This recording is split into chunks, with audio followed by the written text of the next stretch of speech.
வணக்கம். வின்னெக்ஸ் class அகாடமியிலேருந்து பிஜிடிஆர்பியோட education psychology unit 3 பற்றி பார்க்க போகிறோம்.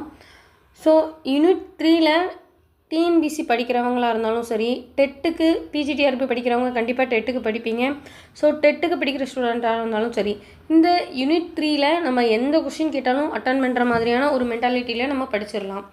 ஏன்னா இந்த யூனிட் 3யோட சிலபஸ் தான் டெட்லேயும் இருக்குது, டிஎன்பிசிலையும் இருக்குது. ஸோ படிச்சிட்ருக்கீங்க, இந்த மாதிரி பிஜிடிஆர்பிலாம் படிக்கிறீங்க அப்படின்னா நீங்கள் சிலபஸ் வேறு எதுவும் ஓரியன்டாக இருக்கானாலும் பார்த்துக்கோங்க. அதுக்கு ரிலேட்டடான நிறைய கொஷின் கண்டிப்பாக நமக்கு வரும். டிஎன்பிசியோட ரெஃபரன்ஸ் கொஷின் கூட நம்ம இதுக்கு பார்த்துக்கலாம், டெட்டோட கொஷின்ஸ் கூட பார்த்துக்கலாம்.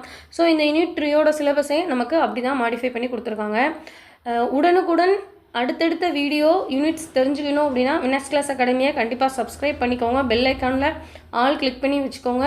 டெய்லி ஒவ்வொரு வீடியோ அப்லோட் ஆகிட்டுருக்கும், நீங்கள் கண்டினியூவாக பார்த்துட்டே இருங்க. October 12 நமக்கு எக்ஸாம். ஸோ ஒரு கான்ஃபிடென்ஸோடு உட்காந்து படிங்க, எக்ஸாம் பக்கத்தில் வர ஆரம்பிச்சிருச்சு. ஓகேவா? முதல் கேள்வி, 1000 கோவில்களின் நகரம் என அழைக்கப்பட்ட ஊர் எது? ஓகேவா? ஆப்ஷன் பாருங்கள்: தஞ்சை, மதுரை, காஞ்சிபுரம், திருவாரூர். இந்த 4 பிளேசஸ்லையுமே தமிழகத்தில் அதிகமான கோவில்கள் இருக்கக்கூடிய இடங்கள் இருக்குது. தஞ்சையில் தஞ்சை பிரகதீஸ்வரர் கோயில் பெரிய கோவில்னு அழைக்கப்படக்கூடியது. முதலாம் ராஜராஜன் அவர்களால் 1010 கட்டப்பட்டுச்சு. 1010 நான் வருடங்கள் சொல்கிறேன். ஓகேவா? 1010 கட்டப்பட்டுச்சு. அதே மாதிரி மதுரைனா மதுரை மீனாட்சி அம்மன் சொக்கநாதர் ஆலயம், அது அனைவருக்குமே தெரிஞ்ச ஒரு விஷயந்தான். ஸோ மதுரையிலே அந்த கோயில் இருக்கு. திருவாரூர் தேர் ரொம்ப சிறப்பு வாய்ந்தது அப்படின்னு சொல்லி நம்மளே நிறைய இடத்துல பார்த்துருக்கோம். ஸோ திருவாரூரில் உள்ள கோயில்களும் அது கூட சிறப்பு வாய்ந்தது. 1000 கோவில்களின் நகரம் பார்த்தோன்னே நமக்கு தெரியணும் காஞ்சிபுரம். எதனால் காஞ்சிபுரம் அப்படின்னா, இப்போவும் காஞ்சிபுரம் போனீங்கன்னா கோவில்களுக்கு பஞ்சமே இல்லாத ஒரு இடமா இருக்கும். முன்னாடிலாம் சொல்லுவாங்கள்ல, தெருக்கு தெரு முச்சந்தி பிள்ளையார் இருப்பாருன்னு சொல்லுவாங்க. அது மாதிரி காஞ்சிபுரம் ஒரு பக்தி மிக்க ஒரு செழிப்பான வளமான இடமா இருந்துச்சு. இப்போ மட்டும் இல்லை, அப்போ இருந்தே சங்க இலக்கியங்கள்ல இருந்தே அதிகமாக காஞ்சிபுரம் அப்படி தான் இருந்திருக்கு. நம்ம சோசியல் ரிலேட்டடாக படிக்கும்போது நம்மளே நிறைய படிச்சிருப்போம். சீன பயணி யுவாங்ஷான் வந்தாங்க, மார்கோபோலோ வந்தாங்க, இத்தாலி பயணி வந்தாங்க, இண்டிகோ, அவங்க நிறைய பேர் வந்தாங்க அப்படின்னு சொல்லி படிப்போம். எதனால் வந்தது? எல்லாருமே தமிழகத்தில் எங்கே தான் இருந்தாங்கன்னா காஞ்சிபுரத்தில். எதனால் காஞ்சிபுரத்தில் இருந்தாங்க? ஏன்னா அப்போ பள்ளிக்கூடங்கள் எப்படி இருந்திருக்கும் அப்படின்னா, ஒரு ஆன்மீக ஸ்தலத்தில் தான் நடந்திருக்கும். ஆன்மீக ஸ்தலம்னா இப்போ ஒரு கோவில் கட்டியிருக்காங்க அப்படின்னா அந்த கோவில் உள்ளே இருக்கிற கட்டடங்களில் தான் சமண படுக்கைகளும் நிறையா இருக்கும். அதாவது சமணர்கள், புக்தர்கள் அந்த மாதிரி உள்ளவங்கெல்லாம் மட ஆலயங்களில் தான் குழந்தைகளுக்கு கல்வியை கற்றுக் கொடுத்துட்ருப்பாங்க. ஸோ அந்த மாதிரி தமிழகத்தில் ஒரு எழுச்சி பெற்ற இடம், கல்விக்காகவும் சரி பக்தி இலக்கியத்துக்காகவும் சரி எழுச்சி பெற்ற ஒரு இடம் தான் எது அப்படின்னா காஞ்சிபுரம். காஞ்சிபுரத்துக்கு இன்னொரு சிறப்பு இருக்குது. என்ன அப்படின்னா, ஏரிகளின் நகரம்னு சொல்லலாம். இப்போவும் சென்னையில் இருக்க நிறைய பேருக்கு தெரியும் காஞ்சிபுரத்தில் மட்டும் எவ்வளோ ஏரிகள் இருக்குது அப்படின்னு சொல்லிட்டு. நம்ம நியூஸில் பார்க்குற பல ஏரிகள், செம்பரம்பாக்கம், வீராணம், அது நிறைய ஏரிகள் சொல்லுவாங்க. நிறைய ஏரிகள் இருக்கக்கூடிய இடம் நமக்கு காஞ்சிபுரம் தான். ஓகேவா? ஸோ இந்த கொஸ்டினும் நல்லா நோட் பண்ணிக்கோங்க. அடுத்த கேள்வி பாருங்கள். மதராஸ் மாகாணத்தில் முதன்மையாக தேர்வு செய்யப்பட்ட பெண் தலைவர் யார்? ஓகேவா? கேள்வியை தெளிவாக வாசிக்கணும். ஓகேவா? மதராஸ் மாகாணம்னு சொல்லிட்டாங்க முதல்ல. அப்போது நம்ம சுதந்திரம் அடைஞ்சு அந்த டைமிங் பீரியடில், அதாவது பிரிட்டிஷ் இந்தியாவில் மதராஸ் மாகாணம்னு சொன்னால் முத்துலட்சுமி அவர்களை எடுத்துக்கணும். மதராஸ் மாகாணத்தில் முதன்மையாக தேர்வு செய்யப்பட்ட பெண் தலைவர் யாருன்னா ருக்மணி லட்சுமிபதி அப்படிங்கிறவங்களை எடுத்துக்கணும். ஏன்னா 1920 சம்திங்கில் தான் முதல் எலெக்ஷன் நடந்திருக்கும். ஸோ இந்தியாவில், அதாவது தமிழகத்துலேயுமே பெண்களும் தேர்தல்களில் பங்கேற்கலாம்னு ஆங்கிலேயர்கள் சொன்ன அந்த காலகட்டத்தில் நடந்த முதல் எலெக்ஷனில் தமிழகத்திலேருந்து ஒருத்தங்க சட்டமன்றத்துக்கு தேர்வானாங்க அப்படின்னா அது முத்துலட்சுமி. ஆனால் சுதந்திரம் அடைஞ்சதுக்கப்புறமா மதராசை ஒரு மாகாணமாக நம்ம பிரித்ததுக்கப்புறமா முதல்ல தேர்வு செய்யப்பட்ட ஒரு பெண் தலைவர் யார் அப்படின்னா ருக்மணி லட்சுமிபதி. ஓகேவா? விஜயலட்சுமி பண்டிட் அப்படின்னு ஒருத்தவங்களை பார்த்துருப்போம். இவங்க யார் அப்படின்னா ஐநா அவையில் முதலாக பேசுன தமிழகத்தை சேர்ந்த ஒருத்தவங்க. விஜயலட்சுமி பண்டிட் மூலமாக INS அப்படின்னு சொல்லக்கூடிய இந்திய தேசிய காங்கிரஸ் இயக்கம் இருக்குமா, டிசம்பர் மாதம் ஒவ்வொரு வருஷமும் அவங்க இந்திய தேசிய காங்கிரஸ் ஒரு கூட்டம் கூடுவாங்க. அதில் 2 முறை தலைவராக இருந்தவங்க யார் அப்படின்னா விஜயலட்சுமி பண்டிட். ஓகேவா? சரோஜினிங்கிறவங்க யார் அப்படின்னா உப்பு சத்தியாகிரகத்தில் அதிகமாக பங்கேற்றுக்கிட்டவங்க சரோஜினி நாயுடுன்னு சொல்லுவாங்க. இவங்களோட இன்னொரு சிறப்பு பெயர் என்னென்னா சரோஜினிக்கு நைட்டிங்கேல் அப்படின்னு சொல்லுவாங்க. ஓகே, அடுத்ததான் 3வது கேள்வி பாருங்கள். சென்னை மாகாணத்தில் நியூ இந்தியா பத்திரிகையை தொடங்கினவர். ஓகேவா, இதிலே பாருங்கள் சென்னை மாகாணம்னு நம்ம குறிப்பிட்டிருக்கோம், ஆனால் பத்திரிகை போய் பாருங்கள் நியூ இந்தியா அப்படின்னு சொல்லிட்டு இருக்குது. ஸோ நியூ இந்தியா அப்படிங்கிற பத்திரிகையை சென்னை மாகாணத்தில் துவங்கினவங்க யார் அப்படின்னு சொல்லி பார்த்தோம் அப்படின்னா அன்னி பெசன்ட் வந்து வெளிநாட்டை சேர்ந்தவங்க தான், ஆனால் இந்திய குடியுரிமை பெற்று தான் இங்கே வந்து சுதந்திரத்துக்காக போராடினாங்க. நம்மளோட தலைவர்கள் இல்லாத ஒருத்தவங்க அப்படின்னு கேட்கும்போது நம்ம இதில் அன்னி பெசண்ட்டை தைரியமாக சொல்லலாம். ஓகேவா, மீதி 3 பேருமே இந்தியாவை சேர்ந்தவங்க தான். அன்னி பெசன்ட் தான், ஆனால் நியூ இந்தியா, காமன்வெல் அப்படிங்கிற மாதிரியான பத்திரிகைகள்லாம் நிறையா தொடங்கியிருப்பாங்க. அடுத்ததாக பாருங்கள், 4வது கேள்வி, மேற்கத்திய கல்வியை அறிமுகப்படுத்திய ஆண்டு. ஓகேவா, மேற்கத்திய கல்வின்னு சொல்லும் போதே நமக்கு தெரிஞ்சுட்டு ஆங்கிலேயர்களோட கல்வியை தான் நம்ம மேற்கத்திய கல்விகள் அப்படின்னு சொல்லுவோம். இது வந்து ஆங்கிலேயர் காலத்திலேயே நமக்கு அறிமுகப்படுத்திட்டாங்க. ஓகேவா, அது எந்த வருஷம் அப்படின்னு சொல்லி கேட்டிருக்காங்க, 1835.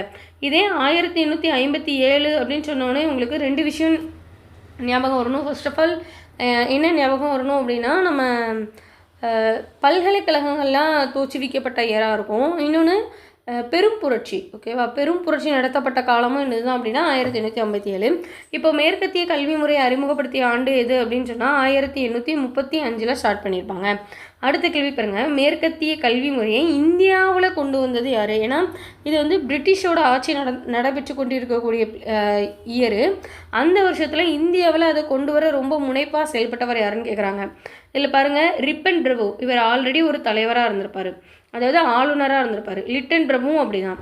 மெக்காலே பிரபு, பேர் தான் மெக்காலே பிரபு, ஆனால் இவர் தான் நமக்கு மேற்கத்திய கல்வி முறையை கொண்டு வந்திருப்பார். இவர் கல்வி அமைச்சர் பதவியை பணிபுரிஞ்சிட்டு இருக்க அந்த காலகட்டத்தில் தான் கொண்டு வந்திருப்பார். ஓகேவா, ஹண்டர் குழுவும் நமக்கு ஒரு சர்டன் ஆஃப் இயரில் வந்து நிறைய கல்விக்காக சீர்திருத்தங்கள்லாம் கொண்டு வந்திருக்கோம். ஆனால் மேற்கத்திய கல்வி முறையில் இந்தியாவில் கொண்டு வந்தது யார் அப்படின்னா நமக்கு மெக்காலே பிரபு தான்.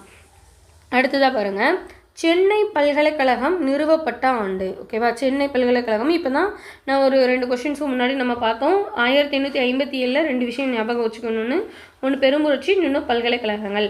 1857 சென்னை மட்டும்தான் அப்படின்னு கேட்டால் அப்படிலாம் இல்லை. சென்னை, மும்பை, சென்னை, கல்கத்தா, இந்த 3 இடங்கள்லையுமே 1857 பல்கலைக்கழகங்கள் தோற்றுவிக்கப்பட்டு நடைபெற்று கொண்டு தான் இருக்கிறது. தற்போது வரை தொடர்ந்து கொண்டு தான் இருக்கிறது. ஓகேவா, ஓகே. அடுத்ததாக 7வது கேள்வி பாருங்கள், தேசிய வளர்ச்சிக்கான நோக்குடன் அப்படின்னு சொல்லி பரிந்துரைக்கப்பட்ட ஆணையம் எது? அதாவது ஒரு கல்வியை மொத்தமாக ஸ்டார்ட் பண்ணுறாங்க தமிழகத்தில், இந்தியாவில். அப்போது தேசிய வளர்ச்சிக்கான நோக்குடன் அப்படின்னு ஒரு தீம், அதாவது கருத்துன்னு சொல்லுவோம்ல, அந்த மாதிரியான ஒரு இலக்கு கருத்து நோக்கத்தை கொண்டுட்டு எந்த ஆணையம் வந்து பரிந்துரைக்கப்பட்டு செயல்பட்டுச்சு அப்படின்னு சொல்லி கேட்குறாங்க. ஆப்ஷன்ஸ் பாருங்கள், ஹண்டர், கோத்தாரி, கல்விக் கொள்கை 1986 அப்படின்னு சொல்லிட்டு இருக்கேன். ஆன்சர் என்ன அப்படின்னா கோத்தாரி ஆணையம். கோத்தாரி ஆணையம் தான் என்ன செஞ்சுருக்கோம் அப்படின்னா தேசிய வளர்ச்சிக்கான நோக்குடன் அப்படின்னு சொல்லிட்டு பரிந்துரைக்கப்பட்ட ஆணையம் அப்படின்னு சொல்லுவாங்க. ஸோ இந்த கோத்தாரி ஆணையம் சொன்னோடனே உங்களுக்கான ஒரு கேள்வி கேட்கணும்னு தோணுது. ஸோ நம்ம படிச்சுட்ருக்கோம், நம்மளும் தேடி நிறைய விஷயங்கள் படித்தாதான் நமக்குமே நான் இப்போ சொல்லி எக்ஸ்பிளைன் பண்ணி நீங்கள் பார்க்குறத விட நீங்கள் ஒரு கொஷினை தேடி படிக்கும்போது உங்களுக்கு அந்த கொஷின் எப்போவுமே மறக்காது. இது ஒரு சைக்காலஜிக்காக ஒரு ஹியூமனோட பீயிங்காக இந்த ஒரு விஷயம் இருக்கும். ஸோ கோத்தாரி கல்வி ஆணையம் எப்பொழுது தொடங்கப்பட்டுச்சு அப்படின்னு சொல்லி அந்த வருஷம் என்னன்னு சொல்லி பாருங்கள். உங்களுக்கு இது இப்போ இந்த கேள்வி நான் கேட்கும் போதே ஞாபகம் வரணும்னா கமெண்டில் போய் சொல்லுங்கள். நீங்கள் ஆனால் தெரிஞ்சு வச்சுக்கோங்க. ஓகேவா, இந்த கொஸ்டினுக்கான ஆன்சர் நான் சொல்ல மாட்டேன், நீங்கள் தேடி படிங்க, அப்போ தான் உங்களுக்கும் தெரியும். அடுத்ததாக பாருங்கள், தமிழ்நாடு ஆசிரியர் பல்கலைக்கழகம் நிறுவப்பட்ட ஆண்டு. நம்மளாம் ஒரு டீச்சர்ஸாக ஆக போகிறோம். ஸோ நமக்கு இந்த மாதிரியான கொஸ்டின்ஸு NCTI அப்படின்னு சொல்லிட்டு அன்றைக்கி 2nd யூனிட்டில் ஒரு ஃபுல் ஃபார்ம் பார்த்தோம். அது இந்த மாதிரியான கொஸ்டின்ஸ்லாம் நமக்கு எப்போவுமே ஞாபகம் இருக்கணும்.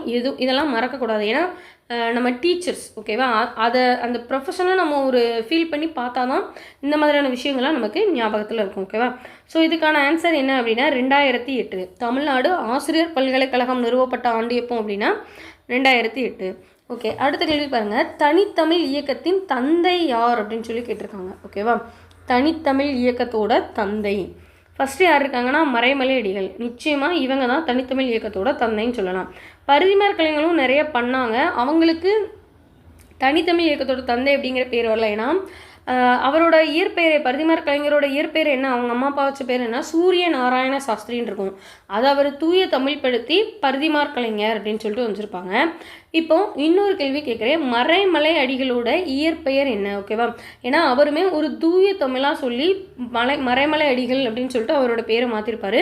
தனித்தமிழில் நம்மளோட பேர் நிலைச்சிருக்கணும்னு சொல்லிட்டு தான் அவருமே அதை சேஞ்ச் பண்ணியிருப்பாரு. ஸோ பரிதிமார் கலைஞருக்கு நான் சொல்லிட்டேன், மறைமலை அடிகளுக்கு நீங்கள் தேடி பாருங்கள். நிறைய விஷயம் தேட தேட தான் நமக்குமே தெரிய ஆரம்பிக்கும். ஓகேவா? ஸோ நான் இந்த வீடியோவோட கமெண்ட்ஸில் போய் பார்க்குறேன். நிறைய பேர் இந்த 2 கொஸ்டின்ஸ்க்கு ஆன்சர் பண்ணியிருக்கீங்கன்னா ஓகே, இல்லைனா நான் நெக்ஸ்ட் யூனிட் ஸ்டார்ட் பண்ணும்போது அந்த 2 கொஸ்டின்ஸ்க்கான ஆன்சர் சொல்லி ஸ்டார்ட் பண்ணிடுறேன். ஓகேவா? அடுத்ததாக பாருங்கள், 10வது கேள்வி, தமிழக பழங்குடியினர்களில் தவறானது எது? தவறானது காண்க. இதெல்லாம் ரொம்ப இம்பார்ட்டன்ட் கொஸ்டின், நிச்சயமாக கேட்குறதுக்கான வாய்ப்புகள் அதிகம். ஏன்னா தமிழகத்தில் பழங்குடியினரோட லிஸ்ட் வந்து ரொம்ப கம்மியாக தான் இருக்குது இப்போதைக்கு. முன்னாடியாவது அதிகமாக இருந்துச்சு, இப்போ வர வர ரொம்ப கம்மியாக ஆகிட்டுருக்கு. இதில் தவறானது எதுன்னு எடுத்திருக்காங்க. ஏன்னா இப்போ வர இந்தியாவில் பழங்குடியினர்கள் வந்து நிறைய பிளேசஸில் இருக்காங்க. நமக்கு அதில் தமிழகத்தில் இருக்கவங்களோடது மட்டும் நம்ம தெரிஞ்சுக்கிட்டா போதும். இந்த 3 பேருமே தமிழகத்தில் உள்ளவங்க தான். எந்தெந்த ஏரியாவில் இருக்காங்க அப்படின்னு சொல்லிட்டு மோஸ்ட்லி நோட் பண்ணிக்கோங்க. அதிகபட்சமாக நீலகிரி மலைப்பகுதிகளில் தான் இருப்பாங்க. ஓகேவா? குறும்பர், படுகர், பளியர், இவங்க 3 பேருமே தமிழக பழங்குடியினர் தான். இதில் தவறானது எதுவும் இல்லை. ஆன்சர் வந்து டி. அடுத்ததாக பாருங்கள், 11வது கேள்வி, 2025 மே மாதத்தில், இது ஒரு கரண்ட் அஃபேர்ஸ் ரிலேட்டடான தமிழ்நாடு வச்ச ஒரு கேள்வி. ஓகேவா? ஏன்னா தமிழ்நாடோட கல்ச்சர் ரிலேட்டடாக தான் இந்த 3rd யூனிட் ஃபுல்லாக இருக்கும். ஸோ நம்ம தமிழ்நாடு ரிலேட்டடாக தான் நிறைய கொஸ்டின்ஸ் இதில் பார்ப்போம். 2025 மே மாதத்தில் தமிழ்நாடு அரசு எந்த குறிப்பிட்ட உள்கட்டமைப்பு திட்டத்திற்காக 42 கோடியை ஒதுக்கியது அப்படின்னு சொல்லிட்டு கேட்குறாங்க. ஓகேவா? ஸோ 11வது கேள்விக்கான ஆப்ஷன்ஸ் பாருங்கள். முதல் ஆப்ஷன், மெட்ராஸ் பல்கலைக்கழகத்தில் ஆராய்ச்சி மாணவர்களுக்கான விடுதி. அடுத்ததாக குயின் மேரி கல்லூரியில் நவீன பெண்கள் விடுதி. 3வது பாருங்கள், திருநெல்வேலி பாலிடெக்னிக் கல்லூரியில் ஒரு விடுதி கட்டி கொடுக்குற மாதிரி. 4வது, தஞ்சை அரசு கல்லூரியில் புதிய கல்வி கட்டடங்கள். ஓகேவா? ஸோ இதுக்கான ஆன்சர் என்ன அப்படின்னா, குயின் மேரி கல்லூரியில் நவீன பெண்களுக்கான விடுதி கட்டுறாங்க. 2025 மே மாதத்தில் தமிழ்நாடு அரசு குறிப்பிட்ட உள்கட்டமைப்பு திட்டத்திற்காக 42 கோடி ஒதுக்குனது குயின் மேரி கல்லூரியில் பெண்கள் விடுதிகளுக்காக. ஓகேவா? அடுத்த கேள்வி பாருங்கள், 13வது கேள்வி, நாம் பெண்கள். ஓகேவா? அந்த இதழ்களெல்லாம் தெளிவாக நோட் பண்ணிக்கோங்க. இதெல்லாம் வேறு எந்த யூடியூப்ஸ்லையுமே இந்த மாதிரியான கொஸ்டின்ஸ்லாம் வராது. ஸோ இந்த மாதிரியான கொஸ்டின்ஸ் ரிலேட்டடாக கொஞ்சம் நல்லா தெளிவாக பார்க்கணுன்னா வினஸ் கிளாஸ் அகாடமியோட யூடியூப்பை சப்ஸ்கிரைப் பண்ணி வச்சுக்கோங்க. ஓகேவா? நாம் பெண்கள் அப்படிங்கிற இதழ் வெளியிட்டவர் யார் அப்படின்னா சாகித்ய அகாடமி. சாகித்ய அகாடமி வந்து புக்ஸ் மட்டும் ரிலீஸ் பண்ணாது, நிறைய பேருக்கு அவார்ட்ஸ் மட்டும் கொடுக்காது, இதழ்களும் வெளியிடும், மேகசின்ஸும். ஸோ அதில் நாம் பெண்கள் அப்படிங்கிற இதழ் வெளியிட்டவங்க யார் அப்படின்னா சாகித்ய அகாடமி. அடுத்ததாக 14வது கேள்வி பாருங்கள், கல்வி கட்டமைப்பு மேம்பாட்டிற்கு வழிவகுக்கக்கூடிய திட்டம் இது. ஸோ நமக்கு ஸ்கீம் ரிலேட்டடாகவும் நிறைய தெரிஞ்சிருக்கணும். ஸோ கல்வி கட்டமைப்பு மேம்பாட்டுக்கு வழிவகுக்கக்கூடிய திட்டம் எது அப்படின்னா சமக்கர கல்வி திட்டம். ஓகேவா? சமக்கர கல்வி திட்டம். அடுத்ததாக பாருங்கள், 15வது கேள்வி, தமிழ்நாட்டில் முதலில் பெண்களுக்கு தேர்தல் உரிமை கொண்டு வரப்பட்ட ஆண்டு. நான் முன்னாடியே ஒரு கொஸ்டின்ஸில் இதை பற்றி பேசியிருப்போம், நம்ம டிஸ்கஸ் பண்ணியிருப்போம். ஸோ இதில் பாருங்கள், தமிழ்நாட்டில் முதல்ல பெண்களுக்கு தேர்தல் உரிமை கொண்டு வரப்பட்ட ஆண்டு எப்போ அப்படின்னு சொல்லி பார்த்தோம் அப்படின்னா 1937. ஓகேவா?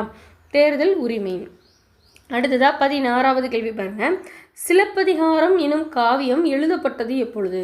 ஸோ இந்த மாதிரி நமக்கு சிலப்பதிகாரம் பற்றி எல்லாமே தெரியும். அதில் எத்தனை காண்டம் இருக்குது, அதோட ஸ்டோரி ரிலேட்டட் என்ன, ஆசிரியர் பேர் என்ன, எல்லாமே தெரியும். ஆனால் இந்த மாதிரி கேட்கும்போது நம்ம கண்டிப்பாக கொஞ்சம் ஸ்ட்ரகிள் ஆகும். ஸோ இந்த மாதிரியான கொஷின்ஸ்லாம் நம்ம தெளிவாக பார்த்துக்கணும்.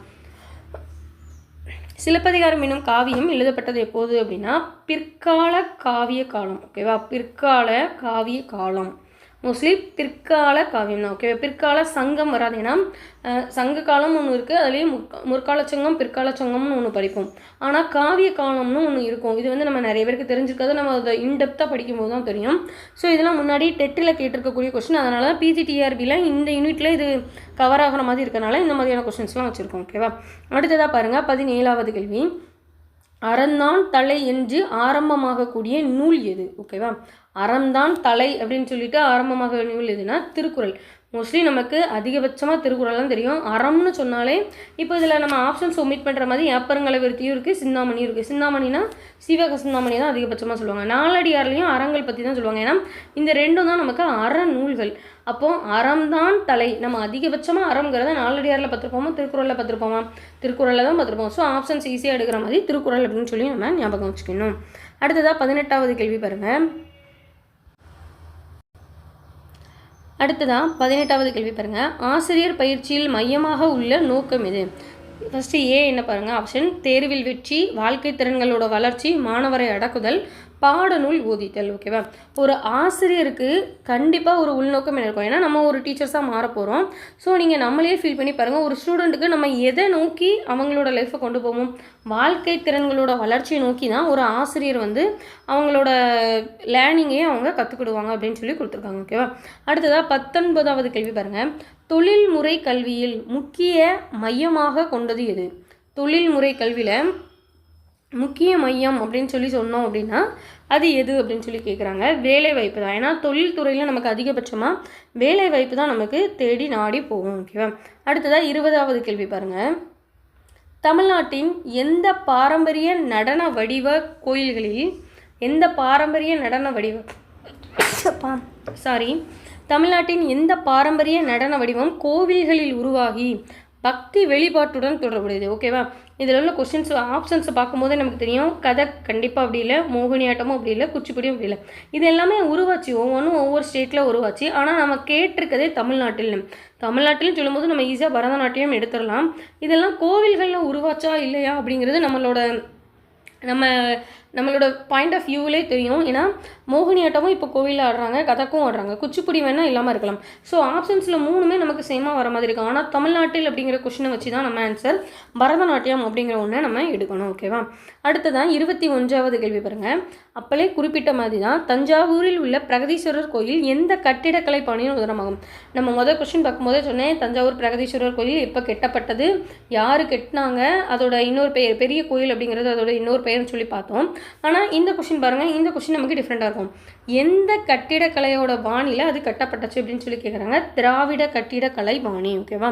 திராவிட கட்டிடக்கலை பாணியில் தான் அது கட்டப்பட்டிருக்கு. அடுத்துதான் 22வது கேள்வி பாருங்கள், பின்வருவனவற்றுள் தமிழ்நாட்டில் உள்ள மகளிர் நல திட்டங்களின் முதன்மை தாக்கம் என்ன? ஓகேவா? மகளிருக்காக மட்டும் நிறைய ஸ்கீம்ஸ் இப்போது நம்ம ஃபுல்லாக பார்த்துட்டே தான் இருக்கும். ஸோ அதில் முதன்மை தாக்கம் எது அப்படின்னு சொல்லி கேட்டிருக்காங்க. ஆப்ஷன் ஏ பாருங்கள், அரசியலில் பெண்கள் பங்கேற்பை கட்டுப்படுத்துதல். ஆப்ஷன் பி, பெண்களோட தன்னம்பிக்கை மற்றும் லட்சியத்துடன் இருக்க ஊக்குவித்தல். ஆப்ஷன் சி, பொருளாதார வளங்களுக்கான அணுகலை குறைத்தல். இது ஓகேவா? குறைத்தல். ஆப்ஷன் டி பாருங்கள், பெண்களின் சமூக நகர்வை கட்டுப்படுத்துதல். ஸோ இது எல்லாமே கட்டுப்படுத்துறது ரீசனாக இருக்குது. ஆனால் ஆப்ஷன் பி மட்டும்தான் அந்த பெண்களை ரொம்ப ஸ்ட்ராங்காக மாற்றுற மாதிரி இருக்குது. ஸோ நம்ம கொஸ்டின்ஸ் மட்டும் பார்க்கக்கூடாது, கொஸ்டினை ரீட் பண்ணி அதை ஒரு டைம் நம்ம அண்டர்ஸ்டாண்ட் பண்ணிவிட்டு 4 ஆப்ஷனும் அதுக்கு ரிலேட்டடாக இருக்கா. ஏன்னா நம்ம பிஜிடிஆர்பியில் எஜுகேஷன் சைக்காலஜி ரிலேட்டடாக இப்படி தான் கொஸ்டின் இருக்கும். நமக்கு டஃப்பாக இருந்தாலுமே நமக்கு சின்ன க்ளூ ஹிண்ட் கண்டிப்பாக அதில் கிடைக்க தான் செய்யும். ஓகேவா? ஸோ அது ரிலேட்டடாக நம்ம ரீட் பண்ணி பார்க்கும்போது நமக்கு ஆன்சர்ஸ் கிடைக்கும். ஸோ 22க்கு ஆன்சர் என்ன அப்படின்னா பி. அடுத்ததான் 23 பாருங்கள், மாநிலங்களின் கல்வி கட்டமைப்பை மேம்படுத்தும் முயற்சி. அமைப்பு எது? மாநில கல்விக்குழுவா, நலவாழ்வுத்துறையா, ஊராட்சி அமைப்பா, ஆற்றல் வளர்ச்சி நிறுவனமா? ஓகேவா? ஆன்சர் என்ன அப்படின்னா மாநிலங்களின் கல்வி அப்படின்னு சொல்லி அவங்களே சொல்லிட்டாங்க. ஸோ மாநில கல்விக்குழு தான் அந்த வேலையை பார்க்கும் அப்படின்னு ஞாபகம் வச்சுக்கணும். ஓகேவா? அடுத்ததாக 24வது கேள்வி பாருங்கள், சங்க காலம். ஓகேவா? சங்க காலம் கவிஞர்களில் ஒருவர், சங்க கால கவிஞர்களில் ஒருவர் யாருன்னு கேட்காங்க. தயானந்த சரஸ்வதி நம்ம 1800 சம்திங்கில் தான் படிச்சுட்ருக்கோம். கபிலர் மேபி இருக்கலாம். ராமலிங்க அடிகளும் 1800 தான் படிக்கும்.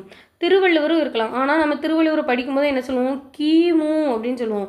ஸோ இவர் சங்க காலத்துக்கும் முற்பட்டவர்ங்கிறது நம்ம கிமு அப்படின்னு சொல்லி எழுதும்போதே தெரியும். ஆன்சர் என்ன அப்படின்னா 24க்கு பி, கபிலர் தான். எதனால் திருவள்ளுவரை நம்ம குறிப்பிடலை அப்படின்னா, நம்மளே படிக்கும்போது சங்கத்துக்கு முற்காலம் எது, பிற்காலம் எது, அந்த இலக்கியங்களோட வரலாறு எது, அதெல்லாம் ரீட் பண்ணும்போது இவங்களோட வருடங்கள் வந்து முன்னாடி இருக்கும். அதனால தான் நான் சங்ககால கவிஞர்கள்னு சொல்லும்போது கபிலர் அப்படின்னு சொல்கிறோம். அடுத்ததாக பாருங்க, பழமையான தமிழ் கல்வெட்டு எழுத்து என்பது.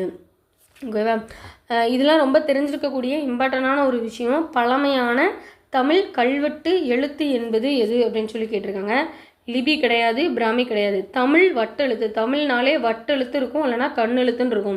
சங்க எழுத்துன்னு ஒன்றும் கிடையாது. ஓகேவா? ஸோ தமிழ் வட்டெழுத்து அல்ல கண்ணெழுத்துன்னு இருக்கும். அதிகபட்சமாக கண்ணெழுத்து இருந்தாலுமே நம்ம பழமையான தமிழ் கல்வெட்டில் இருந்த ஒரே எழுத்து என்ன தான் அப்படின்னா வட்டெழுத்து தான். ஓகேவா? இந்த வட்டெழுத்தும் கண்ணெழுத்தும் சேர்ந்து தமிழகத்தில் ஒரே ஒரு கல்வெட்டு மட்டும் கிடச்சிது. ஏன்னா எல்லாத்துலேயும் அதிகபட்சமாக ஒன்று தமிழ் பிராமி எழுத்து இருக்கும், அப்படி இல்லைன்னா வட்டெழுத்து தான் இருக்கும். ஆனால் அப்படி இல்லைன்னா கண்ணெழுத்து இருக்கும். ஆனால் வட்டெழுத்தும் கண்ணெழுத்தும் சேர்ந்து ஒரு இடத்துல கிடச்சிது அப்படின்னா அது அரச்சலூர் கல்வெட்டு அப்படின்னு சொல்லுவாங்க. ஓகேவா? அரச்சலூர் கல்வெட்டு. அரச்சலூர் கல்வெட்டில் தான் வட்டெழுத்து கண்ணெழுத்தும் சேர்ந்து நமக்கு கிடச்சிருக்கு. ஆனால் தமிழகத்தோட கல்வெட்டு நம்ம பேசும்போது வட்டெழுத்து தான் சொல்லணும். ஓகே, அடுத்ததாக பாருங்கள், தமிழரோட கடல் வரலாறு. ஓகேவா, அவங்களோட கடல் வரலாறு பற்றி அறியப்படக்கூடிய இடம் எது அப்படின்னு சொல்லி கேட்டிருக்காங்க.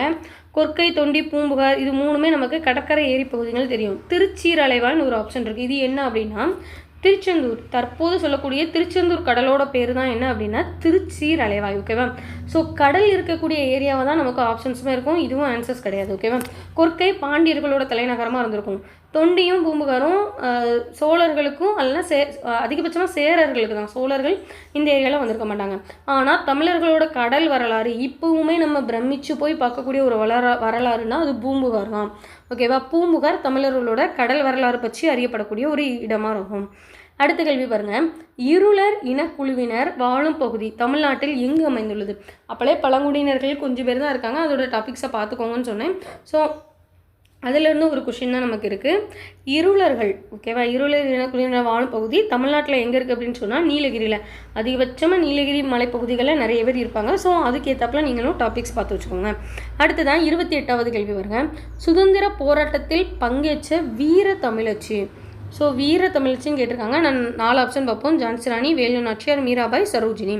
ஓகேவா, அப்போது ஃபஸ்ட்டு லாஸ்ட் 2 ஆப்ஷனில் இல்லை, மீராபாயும் இல்லை, லாஸ்ட்டாக பார்த்தா சரோஜினியும் இல்லை. ஜான்சி ராணி, வேலு நாச்சியார் 2 பேருமே சுதந்திரத்தில் பங்கு பெற்றவங்க தான்.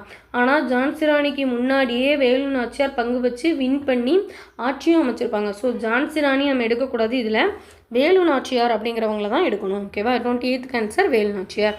அடுத்ததான் 29வது கேள்வி பாருங்கள், நாடகத்திற்கான சமூக விழிப்புணர்வு கருவி எது? ஓகேவா, நாடகத்திற்கான சமூக விழிப்புணர்வு அதிகமாக இந்த ஆப்ஷன்ஸ் பாருங்கள், வீதி நாடகம், இசைக்குழு, ஓவியம், உரை நிகழ்ச்சி. யாராவது உட்காந்து பேசினா நம்ம கவனிப்போம். கண்டிப்பாக நானே இவ்வளோ பெரிய நம்ம ஒரு 30 கொஷின் தான், ஒரு கொஞ்சம் நேரம் தான், மேக்ஸிமம் 1/2 hour எடுக்கிறோன்னு வச்சுக்கோங்களேன். இதே ஃபுல்லாக உட்காந்து பார்க்குற மென்டாலிட்டியே நமக்கே இருக்காது. ஸோ கண்டிப்பாக உரை நிகழ்ச்சி கிடையாது. ஓவியம் அது ஒரு விதமான கலை. அந்த கலை உணர்வு இருக்கிறவங்களால மட்டும்தான் அதை பார்க்க முடியும். ஒன்று இசைக்குழுவாக இருக்கும், இல்லைனா வீதி நாடகமாக இருக்கும். ஆனால் இசைக்குழுனாலும் இசை மட்டும்தான் இருக்கும். ஆனால் வீதி நாடகம்னா யோசிச்சு பாருங்கள், ஆடலும் இருக்கும், பாடலும் இருக்கும், சேர்ந்து நாடகமும் இருக்கும், காட்சி நம்ம கண்ணு முன்னாடியே காட்டப்படக்கூடிய ஒரு கற்பனையான காட்சியும் கொண்டு வந்து நிறுத்துவாங்க. அப்போ சமூக விழிப்புணர்வு எங்கே தான் இருக்கும் அப்படின்னா வீதி நாடகத்தில் தான் இருக்கும். ஓகேவா, அடுத்துதான் 30வது கேள்வி பாருங்கள், தமிழகத்தில் உள்ள யானை குகை கோவில் அமைந்துள்ள இடம். தமிழகத்தில் உள்ள யானை குகை கோவில் மதுரை, திருவானைக்கால், திரிபுவனம், மாமல்லபுரம். ஓகேவா, மதுரையில் இருக்க வாய்ப்பு இருக்குது, மேபி தான். திருவானைக்கால், திருப்புவனத்தில் கிடையாது. ஏன்னா இங்கெல்லாம் அதிகமாக கல்வெட்டுகள் தான் இருக்கும்.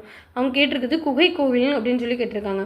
ஆன்சர் என்ன அப்படின்னா மாமல்லபுரம். மதுரையில் சமணப்படுக்கைகளும் அதிகமாக இருக்கும். ஓகேவா, மதுரையில் சமணப்படுக்கைகள் அதிகமாக இருக்கும், யானை குகை கோவில் இருக்காது.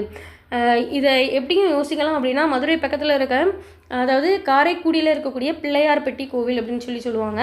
அங்கே வந்து பாண்டியர்களோட குடைவரை கோவில் இருக்குது. ஓகேவா, பாண்டியர்களோட குடைவரை கோவில். குடைவரை கோயில்னால் வேறு, குகை கோவில்னால் வேறு. ஓகேவா, ஸோ கொஞ்சம் டிஃப்ரெண்ட்டாக ஃபீல் பண்ணுங்கள். இப்போ வர தமிழகத்தில் பாண்டியர்களோட குடைவரை கோயில்னு சொல்லப்படக்கூடிய ஒரே கோவில் எதுனா அந்த பிள்ளையார்பட்டி கோவில் தான் இருக்குது. ஸோ அது மாதிரியே மாமல்லபுரத்தில் உள்ள குகை கோவில், அதாவது பாறையை குடைஞ்சி தான் அந்த குகை கோவிலுமே பண்ணியிருப்பாங்க. ஆனால் குகை கோவிலில் நிறைய விஷயங்கள் டிஃப்ரென்ஸாக இருக்கும், குடைவரை கோவிலில் நிறைய விஷயங்கள் டிஃப்ரென்ஸாக இருக்கும். ஸோ இந்த ரெண்டோட டிஃப்ரென்ஸ் தெரிஞ்சு நீங்கள் பார்க்கணும். நம்ம மேலோட்டமாக பார்க்கும்போது நம்மளோட ஸ்கூல் புக்ஸ்லாம் என்ன இருக்கும் அப்படின்னா குடைவரை கோவில்னாலும் குகை கோவில்னாலும் ஒன்று தான் அப்படின்னு சொல்லி படிப்போம். நீங்கள் இன்டெப்த்தாக படிக்கும்போது தான் உங்களுக்கு அதை பற்றின ஃபீல் வரும். ஓகேவா, ஸோ 30வது கொஸ்டின்ஸ்க்கு ஆன்சர் என்ன அப்படின்னா மாமல்லபுரம். ஸோ இன்றைக்கி நம்ம பார்த்தது பிஜிடிஆர்பியோட யூனிட் 3யோட கொஸ்டின்ஸ் பார்த்துருக்கோம். 30 கேள்வி பார்த்துருக்கோம். யூனிட் 3லேயே நிறைய கடல் அளவில் இருக்கும் கொஸ்டின்ஸு. ஸோ நான் முடிஞ்ச வர ஆப்ஷன்ஸ்லேயே உங்களுக்கு அதை கொண்டு வந்து ஆப்ஷன்ஸ் மூலயமாவே நிறைய விஷயங்கள் எக்ஸ்பிளைன் பண்ணிட்டேன். ஸோ இதுக்கு அடுத்தடுத்த வீடியோஸும் நம்ம கண்டினியூவாக பார்க்கணும். அக்டோபர் 12 நமக்கு பிஜிடிஆர்பி எக்ஸாம் நெருங்கிட்டு இருக்கு. நியூஸில் நிறைய சொல்ல தான் செய்வாங்க. ஆனாலும் மோஸ்ட்லி அங்கே டிஆர்பியில் கால் பண்ணி கேட்டால் அவங்க அக்டோபர் 12 கன்ஃபார்ம் நாங்கள் வைக்கிறோம், நாங்கள் எந்த டிசிஷனும் எடுக்கலைங்கிற மாதிரி தான் அவங்க பேசியிருக்காங்க. ஸோ மோஸ்ட்லி அக்டோபர் 12 நம்மளோட எக்ஸாம் நடக்கும். அது நடக்குதோ இல்லையோ நம்ம ப்ரிப்பேர் பண்ணுறது நம்மளோட கடமை. ஏன்னா நமக்கு காலம் ரொம்ப கம்மி தான். ஸோ நீங்கள் வின்னர்ஸ் கிளாஸ் அகாடமியை எப்போவுமே சப்ஸ்கிரைப் பண்ணி வச்சுக்கோங்க, ஆல் நோட்டிஃபிகேஷனில் டிக் பண்ணி வச்சுக்கோங்க. அப்போ தான் நம்ம அடுத்தடுத்த வீடியோ போடும்போதுமே நம்மளால் கண்டிப்பாக இதை பிக்கப் பண்ணி பார்க்க முடியும். நன்றி, வணக்கம்.